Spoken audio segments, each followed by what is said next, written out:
Del Evangelio según San Mateo, capítulo 21, versículos del 33 al 43 y del 45 al 46. En aquel tiempo, Jesús dijo a los sumos sacerdotes y a los ancianos del pueblo esta parábola.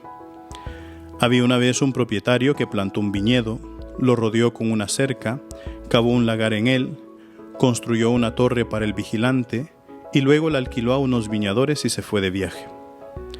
Llegado el tiempo de la vendimia, envió a sus criados para pedir su parte de los frutos a los viñadores, pero estos se apoderaron de los criados, golpearon a uno, mataron a otro y a otro más lo apedrearon. Envió de nuevo a otros criados en mayor número que los primeros, y los trataron del mismo modo. Por último les mandó a su propio hijo pensando, a mi hijo lo respetarán. Pero cuando los viñadores lo vieron, se dijeron unos a otros, este es el heredero, vamos a matarlo y nos quedaremos con su herencia. Le echaron mano, lo sacaron del viñedo y lo mataron. Ahora díganme, cuando vuelva el dueño del viñedo, ¿qué hará con esos viñadores? Ellos le respondieron, dará muerte terrible a esos desalmados y arrendará el viñedo a otros viñadores que le entreguen los frutos a su tiempo. Entonces Jesús les dijo, ¿no han leído nunca en la Escritura, la piedra que desecharon los constructores es ahora la piedra angular? Esto es obra del Señor y es un prodigio admirable. Por esta razón les digo que les será quitado a ustedes el reino de Dios y se le dará a un pueblo que produzca sus frutos. Al oír estas palabras, los sumos sacerdotes y los fariseos comprendieron que Jesús las decía por ellos y quisieron aprehenderlo, pero tuvieron miedo a la multitud, pues era tenido por un profeta. Palabra del Señor.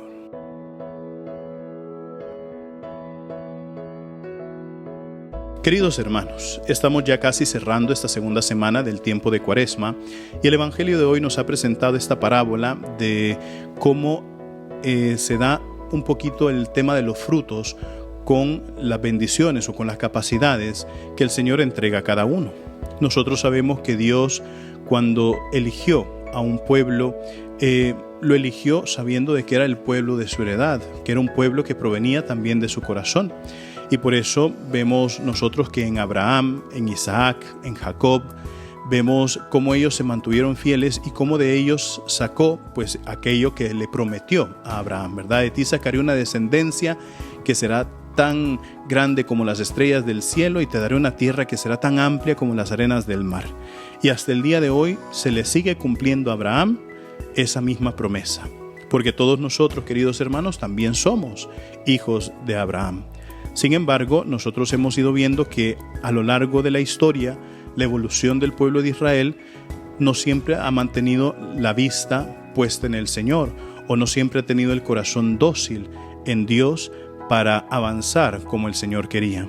Nosotros vemos cómo el Señor ha enviado profetas, les dio reyes al pueblo de Israel, pero al final siempre el corazón se desviaba. Y esto es algo que ya después, cuando se reconsolida una vez más la fe del pueblo de Israel y empiezan ya los fariseos, los sumos sacerdotes, los escribas a ser aquellos que lideran al pueblo en materia de fe, vemos cómo el Señor también pues les ha criticado, les ha mostrado, ¿no?, un poquito cómo ellos no cuidan el interior, no cuidan el corazón. Me viene a la mente siempre el rey David, ¿verdad? El rey David, que era un hombre imperfecto, que era un hombre que cometió muchísimos errores que están documentados en la Escritura, pero que al final siempre fue ese hombre que la palabra lo define, un hombre según el corazón de Dios, ¿verdad? Porque a pesar de todo, a pesar de su vida imperfecta, David pudo producir muchos frutos y su corazón siempre supo regresar a Dios aun cuando caía en aquellas infidelidades y en aquellos pecados. En cambio, ya más adelante, cuando nosotros vemos a los fariseos, a los escribas, a los sumos sacerdotes, ¿no?, vemos cómo el Señor dice, ensanchan las filacterías, les gusta ocupar los primeros puestos, ellos son los que al final pues dicen algo, pero ellos mismos no quieren hacerlo, imponen cargas sobre el pueblo de Israel que ellos ni siquiera con un dedo la quieren mover, ¿verdad? Y entonces al final vemos la incoherencia que existe entre el corazón y las acciones o las palabras que dicen los fariseos, y es una tentación que tenemos todos. Una vez yo predicaba y yo decía que cuando nosotros estamos en una reunión de comunidad o estamos en un ambiente religioso y nos preguntan algo que tiene que ver con nuestra vida personal, a veces invocamos a un personaje que no existe. Invocamos a aquel uno. Y empezamos a decir, es que uno tiene que ser así, es que uno tiene que ser asá, no es que uno tiene que hacerle caso a la palabra del Señor, uno tiene que hacer esto. Y entonces, ¿quién es ese uno? ¿Verdad? O sea, se nos olvida que nos están preguntando a nosotros, ¿qué estás haciendo tú? ¿Cómo está tu corazón? ¿Verdad?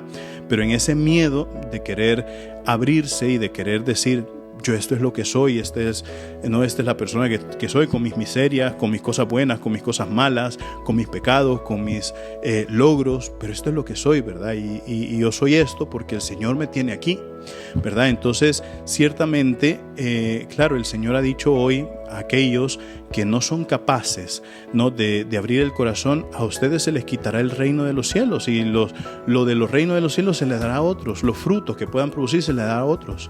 Y nosotros lo vemos a lo largo de la historia de la iglesia. ¿Cuántos santos ha producido la iglesia? ¿Cuántos frutos han dado estos santos? Nosotros podemos dar testimonio y creemos que esta palabra se cumple hasta el día de hoy por eso mismo, porque el Señor siempre va por delante, y aquel que confía en el Señor lo respalda con su gracia.